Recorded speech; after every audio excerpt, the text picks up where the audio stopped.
ऐसा नहीं है कि बॉक्स ऑफिस पर फिल्में फेल नहीं होती है या बॉलीवुड का कोई बहुत अच्छा समय चल रहा है और एक के बाद एक फिल्में हिट हो रही हैं और ऐसे में इस बीच कोई फिल्म आकर फ्लॉप हो जाती है और वो फिल्म आलिया भट्ट की होती है जिसका नाम होता है जिगरा। तो ऐसा तो कुछ हुआ नहीं है कि बहुत सारी फिल्में और सारी फिल्में चल रही हैं और वैसे में एक आलिया भट्ट की फिल्म आकर फ्लॉप हो जाती है। लेकिन इस फिल्म के फ्लॉप होने के बाद में जिस तरह से इसके डायरेक्टर राइटर वासन बाला आकर बाहर इंटरव्यू दे रहे हैं मीडिया में और ये बताने की कोशिश कर रहे हैं कि फ़िल्म फ्लॉप होने की ज़िम्मेदारी मेरी है, किसी और की नहीं है, आलिया भट्ट की नहीं है, करण जौहर की नहीं है। वो जो है ये बताता है कि किस तरह से आलिया भट्ट का पीआर और प्रमोशन जो है वो काम करता है। इस वीडियो में मैं इसी बारे में बात करूंगा कि आलिया भट्ट किस तरह से अपने पीआर और प्रमोशन की टीम का इस्तेमाल करती हैं अपनी इमेज को चमकाने के लिए और वो ये बनाए रखने की कोशिश करती हैं कि मेरा मार्केट जो है बिल्कुल सही है, कोई फिल्म मेरी फ्लॉप नहीं होती है और अगर होती है तो उसकी ज़िम्मेदारी मेरी नहीं है।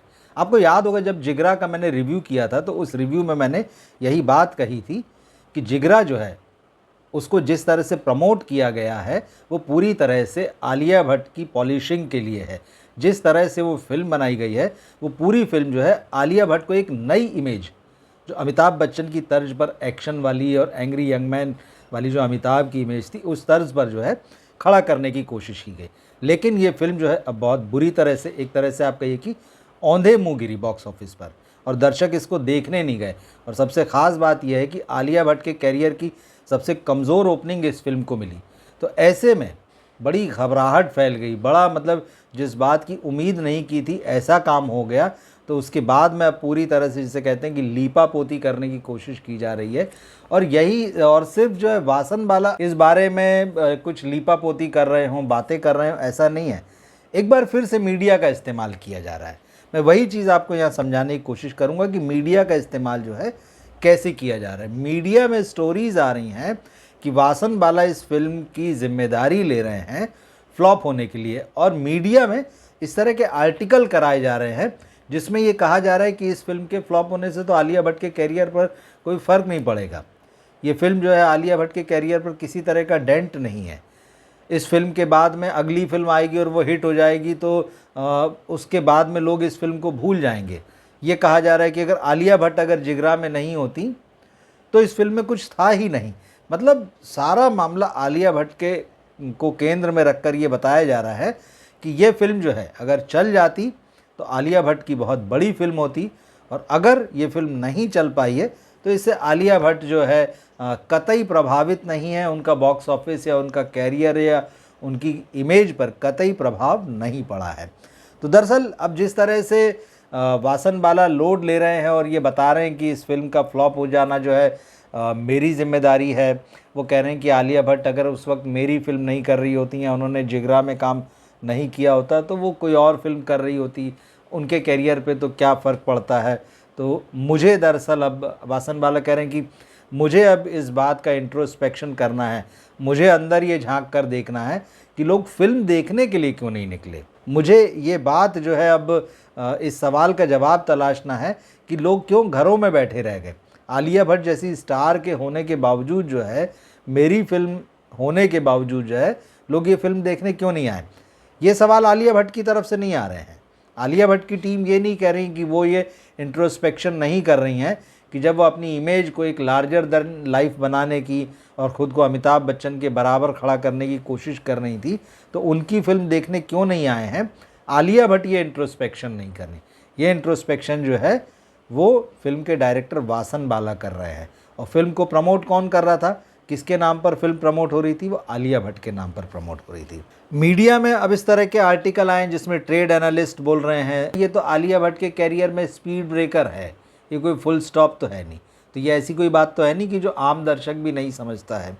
और दरअसल हिंदी के दर्शक की भी एक समस्या ये है कि जैसी फिल्म फ्लॉप होती है तो उसकी जिम्मेदारी वो राइटर और डायरेक्टर के कंधे पर डालता है।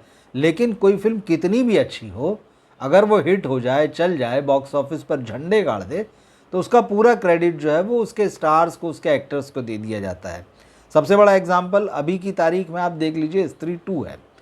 फिल्म जब रिलीज़ हुई और कितनी बड़ी हिट हुई ये बताने की ज़रूरत नहीं, तो सारी लड़ाई मीडिया में इस बात की को लेकर होती हुई दिखी कि इस फिल्म की सफलता का श्रेय जो है किसे जाता है? कोई राजकुमार राव का नाम ले रहा है, कोई श्रद्धा कपूर का नाम ले रहा है, अभिषेक बनर्जी का नाम आ रहा है, पंकज त्रिपाठी का नाम आ रहा है, मतलब अलग अलग नाम आ रहे हैं, लेकिन कोई डायरेक्टर की बात नहीं कर रहा वहाँ पे।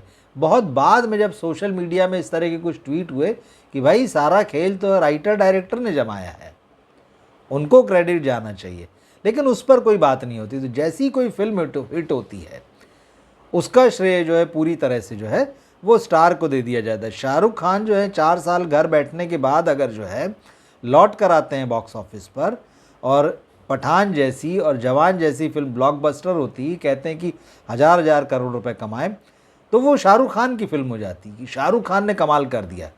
लेकिन उस फिल्म के लिए सिद्धार्थ आनंद को और उस फिल्म के लिए एटली को याद नहीं करते, उनको क्रेडिट नहीं देते हैं कि उन्होंने इतनी बड़ी फिल्म दी। लेकिन उसी साल जब शाहरुख खान की डंकी आती है और एवरेज और फ्लॉप साबित होती है बॉक्स ऑफिस पर, तब लोग भूल जाते हैं कि शाहरुख खान ने एक नाकाम फिल्म भी दी है। तब राजकुमार हिरानी की याद आती कि यार राजकुमार हिरानी तो बहुत बड़े डायरेक्टर हैं, उन्होंने कमज़ोर फिल्म बनाई। और दरअसल वो भी कहते हैं, और उनसे पहले आनंद एल राय भी कहते हैं, अब जीरो को लेके शाहरुख खान थे, कि यार मैं समझ नहीं पाया कि खान साहब के होते हुए कैसे फिल्म फ्लॉप हो गई। मतलब उनकी कमज़ोरी नहीं है, वो कह रहे हैं कि ये मेरी कमज़ोरी है, मुझे देखना है कि फ़िल्म क्यों फ्लॉप हो गई।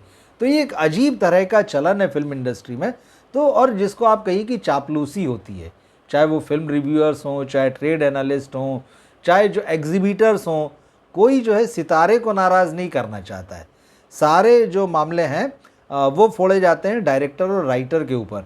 तो जिगरा वाले मामले में भी यही बात निकल कर आ रही है, और लोग कह रहे हैं कि भाई आलिया भट्ट पर तो सवाल ही क्यों उठने चाहिए, उन्होंने क्या, वो तो फिल्म का एक चेहरा थी, बस सारी जिम्मेदारी तो डायरेक्टर राइटर की थी। लेकिन जब प्रमोशन की बात आई, जब क्रेडिट की बात आती है, तब तो फिर फिल्मी सितारा आगे होता है। और लोग ये कह रहे हैं कि भाई अगर आलिया भट्ट नहीं होती तो मतलब वासन बालक की फिल्म का होता ही क्या। अब अगर फिल्म फ्लॉप होती तो एक नई चीज़ सामने आ रही है आजकल कि भाई सोशल मीडिया में बड़ी नेगेटिविटी है। वहाँ जो सोशल मीडिया में लोग हैं वो बड़ी नेगेटिविटी फैलाते हैं, मीडिया वाले नहीं फैलाते हैं। दरअसल मीडिया वाले सिनेमा को अब जगह ही नहीं देते हैं, अखबारों में कहीं जगह ही नहीं होती सिनेमा के लिए। वहाँ ज़्यादा से ज़्यादा एक रिव्यू छपता है, और अगर फिल्म हिट हो जाती तो फिर उसके बाद खबरें छपने लगती है कि शाहरुख खान की फिल्म इतना कमा रही है, आलिया भट्ट की फिल्म इतना कमा रही है। लेकिन जैसी फिल्म फ्लॉप होती है, नहीं कमाती है, डब्बा बैठ जाता है, तब थोड़ी मीडिया में लिखा जाता है कि इनकी फिल्म फ्लॉप हो रही है। वहाँ तो विज्ञापनों पर चीज़ें चलती हैं। इसी तरह से टीवी मीडिया में है, वहाँ भी अगर अच्छा है तो पॉजिटिव स्टोरीज़ जो होती है वो हीरो के नाम पे चलती है, उसका स्टारडम चल रहा होता है। लेकिन जैसी ही फिल्म फ्लॉप होती है तो कोई उसका फॉलोअप नहीं होता, कोई ये नहीं कहता है कि शाहरुख खान की एक फ़िल्म जो है वो नहीं चली, या आलिया भट्ट की एक फ़िल्म जो थी वो फ्लॉप हो गई, या उसने सबसे कमज़ोर ओपनिंग ली, क्यों फ्लॉप हुई। आलिया भट्ट को सोचना चाहिए, स्क्रिप्ट का सिलेक्शन तो उन्हीं का था। पहले तो वो कह रही थी कि बहुत महान स्क्रिप्ट थी, आधी आई तो मैं पूरी के लिए फ़ोन करती रही महीना भर, लेकिन अचानक क्या हो गया, आपकी चॉइस कैसे गलत हो गई। तो ये एक सिस्टम बना हुआ है फिल्म इंडस्ट्री में कि स्टार से सवाल नहीं करना, सारे सवाल जो हैं वो डायरेक्टर और राइटर से करना। क्या सोचते हैं इस पूरे मामले पर आप कमेंट बॉक्स पर लिखकर ज़रूर बताइए। और अगर आपने जिगरा देखी हो तो आप उसके बारे में भी कमेंट बॉक्स में लिखकर बताइए कि कैसी आपको लगी, क्या ये फिल्म आपको अच्छी लगी या नहीं लगी, जो भी बात रही हो। और हमारे चैनल को सब्सक्राइब कीजिए, हमारे साथ जुड़े रहिए। मिलते हैं हम अगले वीडियो में फिर। नमस्कार।